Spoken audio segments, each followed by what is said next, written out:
Greetings, fellow nerds. Welcome to another MTG NerdPhil video where we are doing some Strixhaven Standard. Today we are looking at kind of an old deck and seeing if we can make some improvements on it. And I think I may have found a way to make it a little bit better and a best of one. So if you want to see more stuff like this, you know what to do. Be sure to hit that subscribe button. Give this video a thumbs up, hit that notification bell so you have an easier time finding me in the future. You can also catch me live on Twitch. I'm playing some MTG, Edge of Eternity, some Valorant, usually around 7:30 to 10 or 11 Pacific Coast time. Sometimes I stream a little bit earlier, but I love to see you on there as well if you're a follower on YouTube. We're on the road to 300 subscribers. I've been posting these videos Monday through Thursday pretty consistently for couple of months now, so I'd love to see you guys help me reach that goal. That's something I'm looking forward to hopefully reach by the end of the month, but we'll see if we get there. So again, Selesnya counters, kind of an interesting deck because it's not one of the color combinations that got support when the Strixhaven came out, but I think it's still in a good place. So let me show you what we're working with. So Star People is from Strixhaven, so it's just a good early drop, and its ability to put its counters elsewhere is pretty nice. So it's a way to get aggressive or just even have it back as a chump blocker. Excuse me, Snakes give Veil for the protection, and it does provide the +1/+1 counter, which is pretty great. Luminarch Aspirant, Scavenging Ooze. This is more for Graveyard Hate as well. Conclave Mentor, really good actually against Mono Red because you can even gain life out of it. Banishing Light for the removal, or in Refuse. So I am playing Fall of the Imposter from Kaldheim, just a 2-of. It's a bit slow, but Stage 1 and Stage 2 does exactly what this deck would like. And Stage 3 is actually creature removal, so it's pretty good against creature decks. A bit of a dud when it comes to control decks, but still pretty good nonetheless. 3 Vorinclex, Symbiosis, and we got Great Henge, and then Wildwood Scourge. And then we got 4 Cast Honor Veil, 7 Plains, 6 Forest, and 4 Fabled Passage. So for the most part, this deck does okay. It is a little susceptible to removal early on. So you kind of want to play anything that can provide counters on a consistent basis as soon as possible and hope it sticks. But the deck's always kind of been like that. So I'm going to go ahead and keep this. This is fine for the most part. Nothing too crazy about this start, but it's a reasonable keep nonetheless. So it looks like we're playing against some kind of mono blue or control deck, perhaps. Just based on the shark sleeves, which is pretty cool, I gotta say. So it looks like a Dimir deck of some sort. Maybe a little bit more of the traditional control deck. So I'm just gonna start with Mentor here. And see if we can just get as aggressive as possible.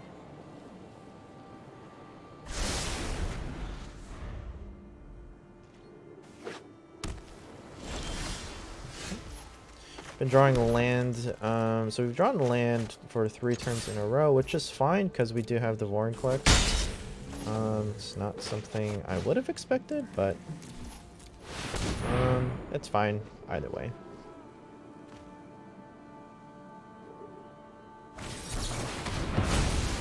Plays the Gerard Disruption. I don't see that card too often, so so it probably means he's good on land. Kept on top, so that's not a good sign. Probably a removal spell for Conclave Mentor, but that's fine either way.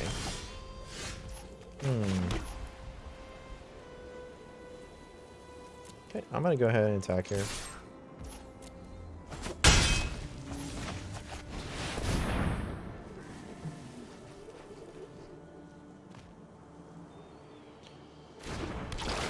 I am going to put it on the Reef Ooze because I want the Conclave Mentor to kind of keep being as aggressive as possible. So we do have the Heartless Act, which is pretty nice. We get to counter it. Now I kind of wish we put it on the Conclave Mentor. I thought he would remove the Conclave Mentor, but looks like he's pretty happy to try and kill our Reef Ooze. So that was a bit of a mistake on my end, actually. Gains 4 life here. Opponent has doesn't have a lot of cards in hand, so we'll see how they get out of this. I've drawn all their disruptions, basically, is what's happening. I'm gonna go ahead and see what I can do here.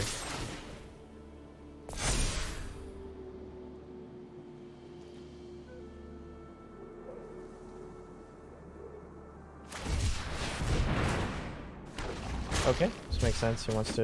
Oh, I thought he would block. I'm gonna go ahead and play the Scavenging Ooze. That's the turn. I don't want to commit the Conclave Mentor quite yet. It doesn't make that much sense to me to commit all in. I have lethal on the board, so I don't need to commit everything. I suspect he has some sort of board wipe anyway. Oh, I made a slight mistake here, but that's okay.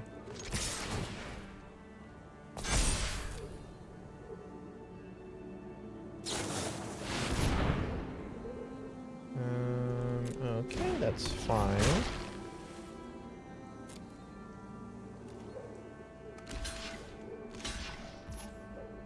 Okay, here we commit.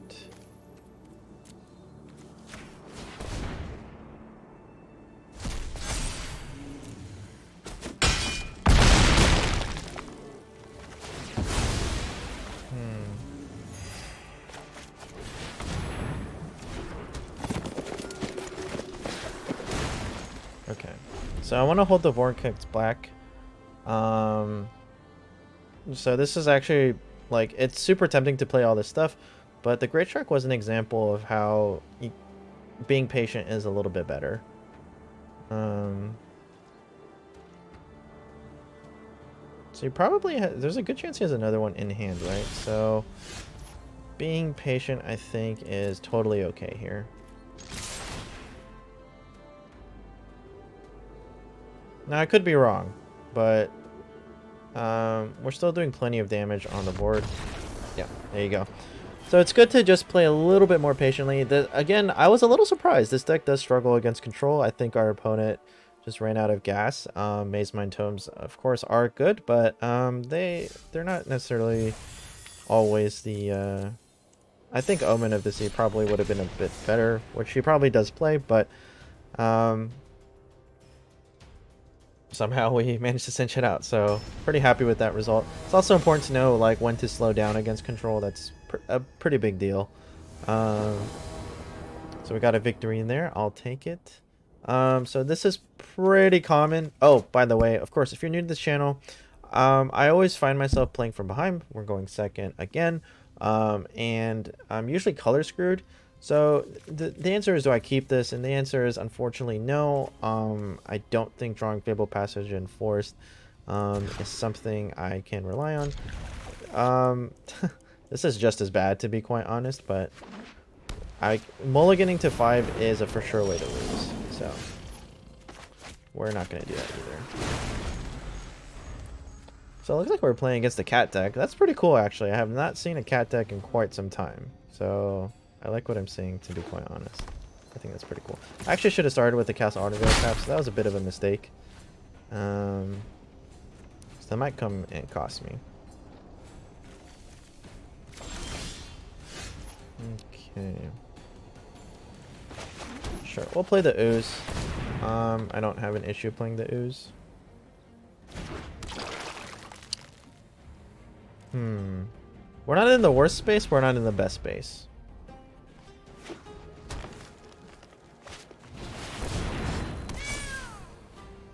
This protection from dogs, right? It's actually kind of funny. Sure, no block. Pick 2.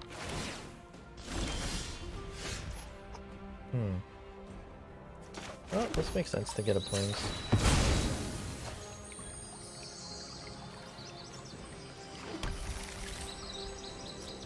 And attacks.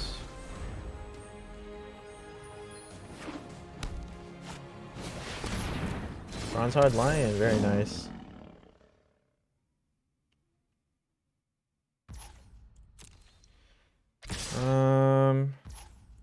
I'll bite. Looks like they have something, but I'm gonna try it regardless. I'm gonna give it a shot. They also have Snakeskin Veil. Nice. Very cool. I suspected as much, but kind of didn't really have a choice, to be quite honest. Ooh, another Vorinclex. Yeah, that's super helpful right now. The sarcasm in my voice probably gave me away, right?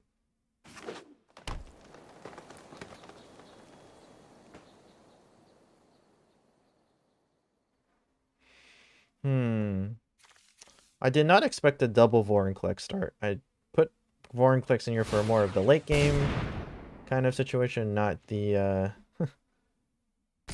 not the now situation. All right, I do have to take 7 here, but at least I can do this. Ooh, another Snakeskin Veil, perhaps? Our opponent actually plays the way we do. This might actually very well be my cat deck that I did a long time ago.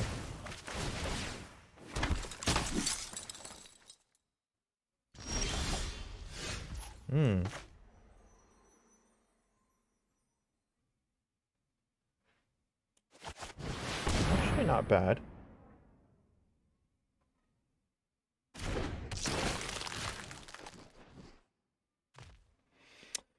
I do think we lose here though, because the Kahira is gonna come down and buff everything. So I don't think we win here.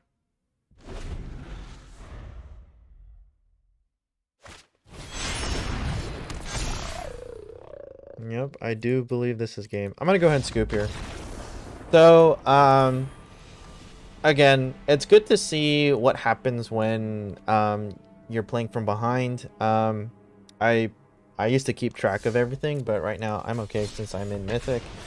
I'd like to get ranked, but or numbered, I guess, whatever the official term is. But I figured if I'm, you know, playing janky stuff in standard, I don't need to be, and I don't have the time to, you know, play meta decks to put myself in numbered and then say I'm playing a jank deck and the number tiered area. But to each their own. Hello. Oh, he's playing mono red.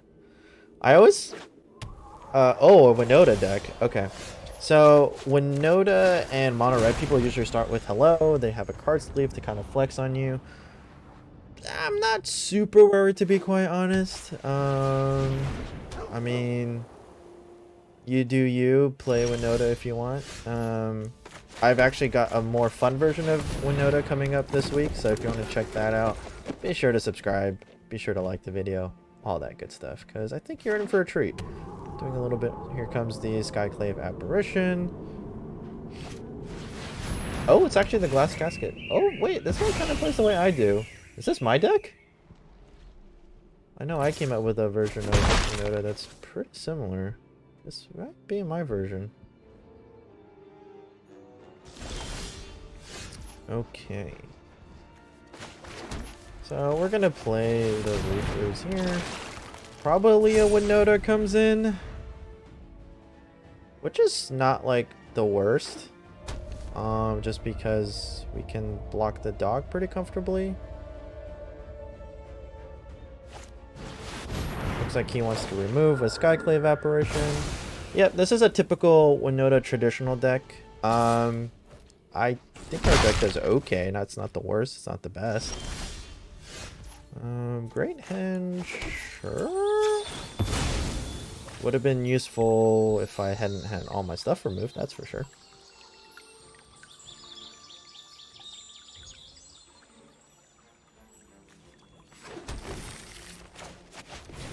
So I'm saving up Banishing Light for the Winota. That is the correct target. He could have multiple. If he does, the game was already decided from the get-go.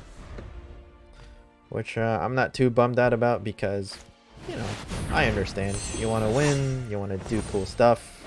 Winota is a fun way to do that. Oh wow, he has claimed the Firstborn. Oh, he's a Centaur. I was like, what? Alright. Alright. Alright. Alright, so we'll scoop here. Very cool from our opponent to play Claim the Firstborn. That is actually an addition I have not seen before, so that's pretty cool. That's pretty cool. I may steal that idea in the future. But Winota decks, you know, generally a pretty strong combo deck. You're gonna have to hope for the best, and unfortunately our opponent kind of got the correct sequence of draws with Glass Casket and the Skyclave Apparition. It happens, right? So we'll get in probably for another game here. This might seem like a weird keep, but I am gonna keep nonetheless. Because why not? Ooh, mono red. Okay. Alright, let's see how we do here. I think we've got a decent shot against Mono Red. I think we've got a decent shot. What say you? So it looks like a Bone Crusher Giant incoming. I'd be very surprised if it wasn't a Bone Crusher Giant. But honestly, this deck does okay against Mono Red just because you do gain life from the Conclave Mentor. You can trade and not worry too much about kind of what happens afterwards. Okay, I'm actually gonna play this. Sure.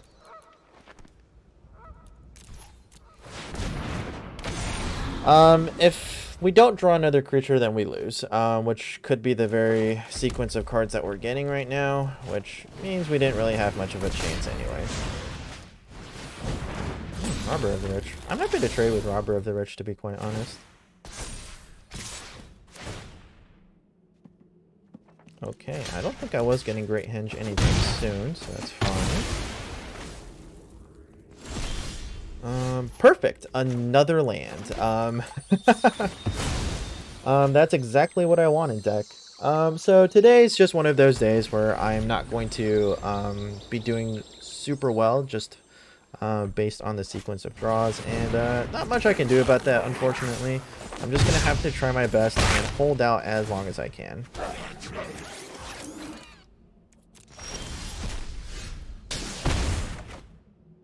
Another land. Perfect. That's great. I don't know what to say. Days like this, you just shrug off. You just recognize that today is one of those days where I'm not gonna get anything. Grimrock Knight. Okay, very cool. Very cool indeed. What do you want to steal from me today? I was going to get another land. Well, thank you for getting rid of that, I suppose. So here, we can do this.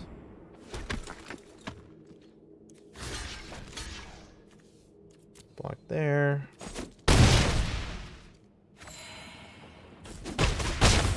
It's probably game at this point. We drew too many lands for our deck to really do anything useful. So we're gonna not really count this as a game, in my mind. So I actually, put statistics up and calculate. These games I don't count. I put them into the how many times I've been randomly screwed or randomly flooded category. But I don't count them as a proportionate way to calculate my deck winnings because, I didn't have a chance to begin with. I could chalk it up to deck building for sure, though. That is certainly... So I drew, what was it, 5 lands in a row? Yeah. So, again, games like this, you look at it and say, okay, that happened. Moving on. So this is a mental fortitude kind of practice day. Don't get fatigued quite yet. We were only 3 games in. Our goal is to get 2-2. Again, we're playing a deck that hasn't had a lot of support recently. Hasn't had a lot of ways to kind of boost itself up with the current meta, so I am trying to bring back an old deck, right? And again, perfect example of a game I probably won't count, just because this. Should this be happening? No. No, absolutely not. Absolutely not. But it is. Right, so when that stuff happens, we look at it and say, alright, I'm randomly getting screwed. Moving on. Right, a white mana would have been great. Turn 1, turn 2, turn 3. We would have had a perfect sequence of plays. Unfortunately, it just didn't happen, right? So.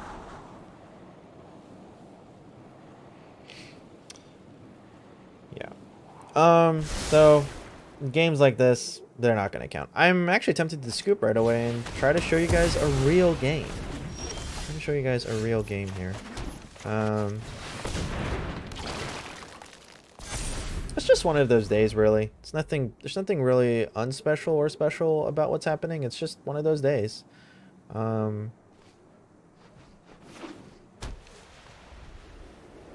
Probably another removal spell, I would assume. Except for card. Okay, so we did draw. Oh, white swords. Ooh,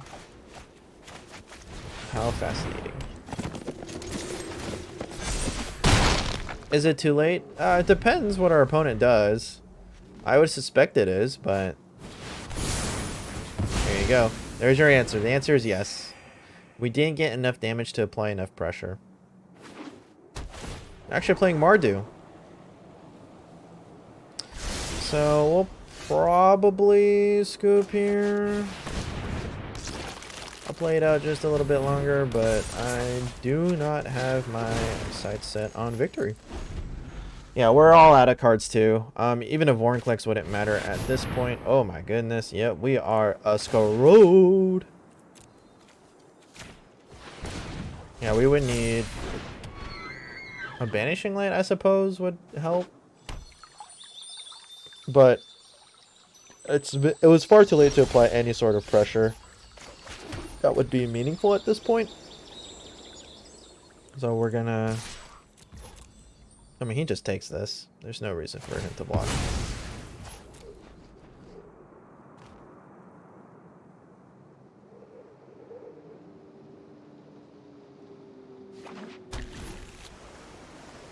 Oh, he's 4-color. Interesting.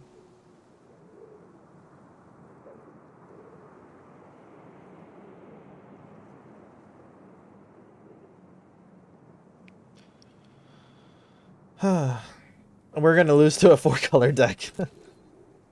I mean, I guess that's the situation this deck is in. It just it has all the tools to be aggressive, but the meta shifted, right? And this one is not as aggressive as your other ones. So I'm just eating just because I can on that. There's really nothing. I mean, they might use the graveyard, so I guess it's worth it, but at this point, I've accepted the situation. A Vorinclex would be nice, though. I mean, that would help for sure. Apply some pressure. The opponent would need to have 5 lands in hand, which they don't. So today is just one of those days. And again, more so, maybe this deck has just not favorably aged. Banishing Light, perfect. Yeah, that's a card I play, so I expect to see it here. Why not? I think he's just messing with me. That's cool. He's just messing with me. He's just having fun. Just having fun. Oh! Oh, he has more removal. Perfect. So, great hand, sure, would have been great. Bad, I know. Long time ago. So, we're gonna stop it here. Probably just to say this deck hasn't aged super well. You know, maybe it's time for us to consider other options. So there will be awesome, more unique decks along the way that are probably a little bit better to fit the meta. This deck does generally pretty well. I think it's just one of those days for me, recording wise, that I shouldn't be recording. So we'll see. Try it out on your own and tell me what your situation's like. Maybe you have a little bit more luck than I do. So again, if you're still here, please help me to get to 300 subscribers. Right now, top YouTube is showing a video of my most recent upload, and right below that is a video that YouTube thinks you specifically like. Go ahead, check those out, explore the channel. Y'all know what to do. Help your brother out. So thank you all so much for watching. See you for the next NerdPhil.